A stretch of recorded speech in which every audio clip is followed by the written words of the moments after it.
Hello friends, उम्मीद है आप सब खैरियत से होंगे। और हमारे ट्यूटोरियल सीरीज जो जावास्क्रिप्ट चल रही है, जो हमारा बूट कैम्प चल रहा है, उसको लाजमी आप देख रहे होंगे। और जो हमारे फाइल ग्रुप है फेसबुक का, उसके अंदर आप टाइमिंग्स भी देखिएगा हमारे जूम सेशंस की।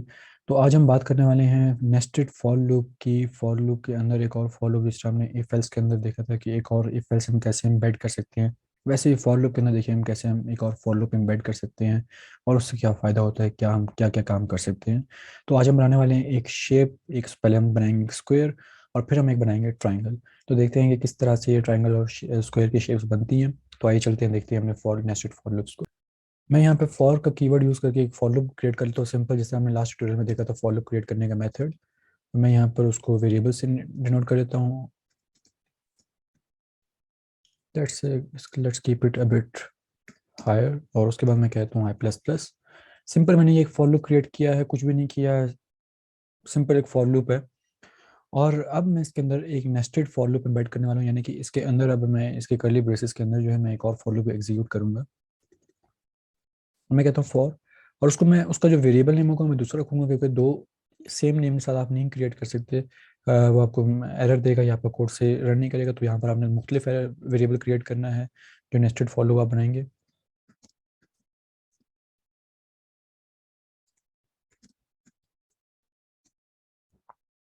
अब मैंने दो फॉर लूप क्रिएट कर लिए हैं। अब हो क्या रहा है, अब इसमें हो रहा है कि ये जो आउटर फॉर लूप है ये एक दफ़ा चलेगा, इनर फॉर लूप जो है वो 10 टाइम्स चलेगा।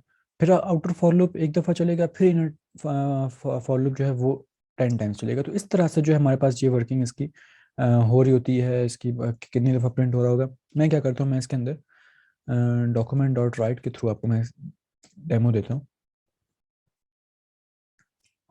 मैं यहाँ पर कहता हूँ कि मुझे जो है यहाँ पर जे प्रिंट करके दिखाओ।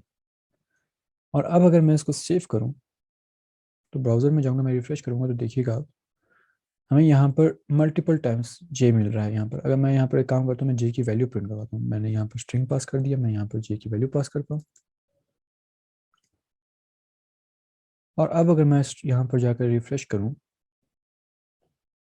तो यहाँ पर देखिए हमें 0 1 2 3 5 6 7 8 9 तक हमें मिल रहा है। फिर दोबारा हमारे पास स्टार्ट हो रहा है यहाँ पर 0 से, फिर दोबारा 9 तक जा रहा है। तो हो क्या रहा है बेसिकली यहाँ पर कि एक दफ़ा ये आउटर फॉर लूप में जाता है और उसके अंदर उसको इनर फॉर लूप जो है मिलता है, वो 9 दफ़ा इनर फॉर लूप को रन करता है। फिर वो इनर फॉर लूप ब्रेक होता है, फिर आउटर फॉर लूप में जाता है वो, फिर उसको 9 दफ़ा यहाँ पर मिलता है इनर फॉर लूप, और फिर वो दोबारा रन करता है इनर फॉर लूप को।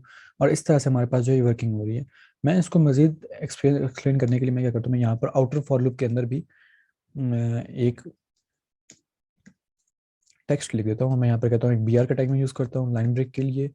और साथ ही साथ मैं यहाँ पर लिख देता हूँ कि आउटर लूप। अब अगर मैं इसको सेव करूँ तो ब्राउज़र में जाकर रिफ्रेश करता हूँ तो ये देखिए हो क्या रहा है। पहले इनर आउट आया तो उसने जो है इनर लूप यहाँ पर हमें रन करके दे दिया। और जब उसने हमें रन करके दिया तो हो क्या रहा है हमारे पास। आई एम सॉरी, मैंने यहाँ पर क्या किया, मैंने यहाँ पर BR का टैग पहले लगा दिया, मुझे बाद में लगाना था, क्योंकि इससे थोड़ा सा कन्फ्यूजन आप लोगों को हो रही होगी। मैं BR का टैग यहाँ पर लगाता हूँ। और अब अगर मैं इसको सेव करूँ, ब्राउज़र में जाकर रिफ्रेश करूँ तो देखिए यहाँ पर हो क्या रहा है। यहाँ पर ये हो रहा है कि पहले उसने इनर फॉर लूप प्रिंट किया आउटर में आकर, उसके बाद उसने उस वैल्यू को प्रिंट किया जो कि आउटर फॉर लूप के अंदर हमने मेंशन की थी। तो पहले हमने वैल्यू मेंशन की थी इनर फॉर लूप, उसने इनर फॉर लूप के अंदर जितना कुछ भी था वो हमें यहाँ पर रिटर्न कर दिया। फिर उसने यहाँ पर एक और हमें उसके साथ ही वैल्यू मेंशन कर दी।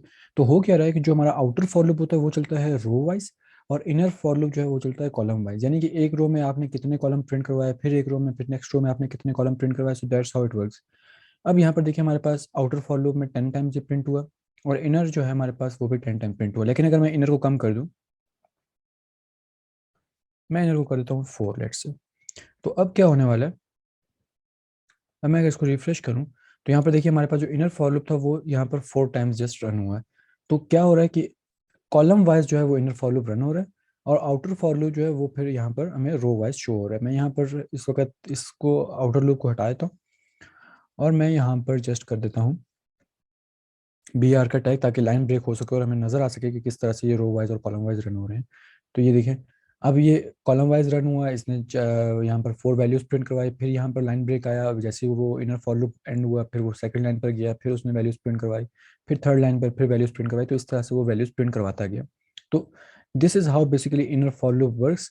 और अगर हम इसके अंदर शेप प्रिंट करवाना चाहें, लेट्स मैं यहाँ पर कहता हूँ कि मैंने जो है, मैं यहाँ पर बी आर का टैग रहने देता हूँ, और मैं यहाँ पर कहता हूँ कि मुझे जे की वैल्यू नहीं चाहिए, मुझे यहाँ पर चाहिए एक स्टैरिक जो कि 10 टाइम्स प्रिंट हो। अब अगर मैं इसको सेव करके ब्राउजर में रिफ्रेश करूँ तो यहाँ पर देखिएगा हमारे पास इस वक्त हमारे पास ये रेक्टेंगुलर शेप बन गई है, और हमारे पास देखें सारे स्टाइल्स इस वक्त में शो होना स्टार्ट हो चुके हैं। तो इस तरह से जो है आप मल्टीपल शेप्स क्रिएट कर सकते हैं।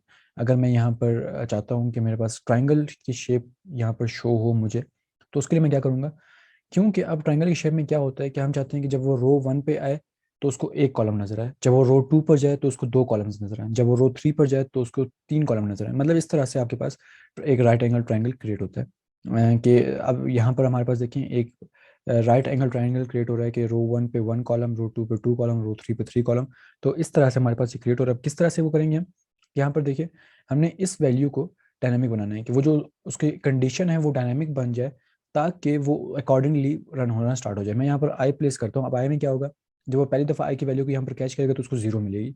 अब पहली दफ़ा जब वो लूप रन होगा तो वो स्टैटिक एक दफ़ा प्रिंट करवा देगा लाइन नंबर 1 पे। लेकिन जब वो लूप दूसरी दफ़ा जाएगा तो उसको ये कंडीशन फॉल्स नजर आएगी, तो वो यहाँ पर इस फॉर लूप को छोड़कर लाइन ब्रेक दे देगा, दोबारा यहाँ पर जाएगा, ये इंक्रीमेंट हो जाएगी। अब दोबारा जब वो यहाँ पर आएगा तो उसको दोबारा से यहाँ पर आई की वैल्यू 1 मिलेगी। अब जब ये पहली दफ़ा यहाँ पर प्रिंट करवा के दोबारा यहाँ पर दोबारा से फॉर लूप को रन करेगा, इनर फॉर लूप को, तो उसको दोबारा ये कंडीशन जो है वो यहाँ पर ट्रू मिलेगी, यानी कि आई से वो वैल्यू लेस है। तो दोबारा ये प्रिंट करवाएगा, लेकिन जब दोबारा यहाँ पर जाएगा तो उसको ये कंडीशन जो है फॉल्स मिलेगी, तो दो दफ़ा प्रिंट कराएगा। और इस तरह से वो चलता जाएगा, जितनी ज़्यादा आई की वैल्यू बढ़ती जाएगी उतनी मल्टीपल टाइम जो है कॉलम्स इसके इंक्रीज होते जाएंगे। अब अगर मैं सेव करवाने के बाद ब्राउजर में जाकर रिफ्रेश करूँ तो यहाँ पर देखिए इस वक्त हमें ये राइट एंगल ट्राइंगल मिलना स्टार्ट हो चुका है, यानी कि फर्स्ट वैल्यू आई 1, फिर 2, फिर 3, फिर 4 कॉलम्स, फिर 5, फिर 6, 7, 8, 9, 10, इस तरह से हमारे पास ये कॉलम्स शो होना स्टार्ट हो चुके हैं। तो इस तरह से जो है आप अपने यहाँ पर फॉर लूप के अंदर इनर फॉर लूप यूज़ कर सकते हैं, और कोई भी अगर आप चीज़ काम करना चाह रहे हैं, कोई और इसके अंदर कोई और वैल्यूज ऐड कर सकते हैं, वो कर सकते हैं, कुछ भी आप ऐड कर सकते हैं। लेकिन फंक्शनिंग उसकी सेम रहेगी। क्या होगी कि एक दफ़ा आउटर फॉर लूप चलने पर उतनी दफ़ा मल्टीपल टाइम्स जो है वो इनर फॉर लूप चलेगा, जो आपने कंडीशन दी होगी उसके अकॉर्डिंगली। सो आई होप आपको ये समझ आया होगा। मिलते हैं अपने नेक्स्ट ट्यूटोरियल के अंदर। कोई भी क्वेश्चन है तो लिंक डिस्क्रिप्शन में, आप हमारे ग्रुप में ज्वाइन करके टाइमिंग्स जो है वो जूम सेशन की देख सकते हैं, और उसके अंदर आप हमसे क्वेश्चन पूछ सकते हैं। Thank you very much. अल्लाह हाफिज़।